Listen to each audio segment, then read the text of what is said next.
Новые стандарты жизни в жилом комплексе «Солнечный город Супер».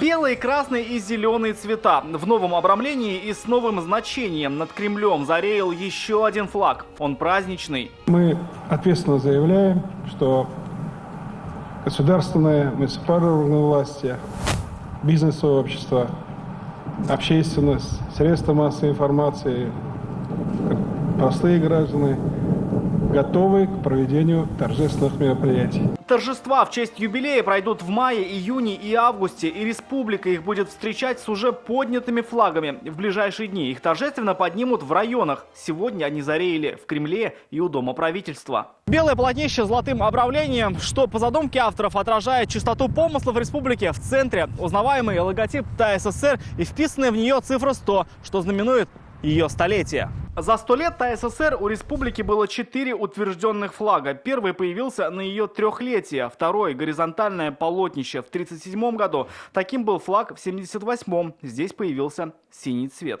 Это обязательно голубое поле, это красное полотнище, и затем уже время от времени на них изображали серп и молот, герб.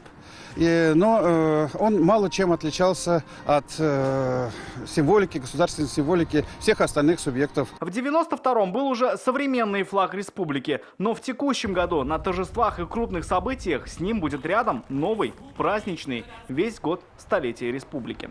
Рамиль Шайдуллин, Марат Зайдуллин, ТНВ, Казань.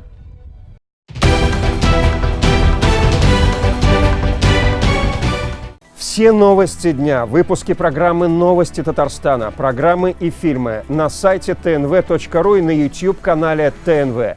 Подписывайтесь.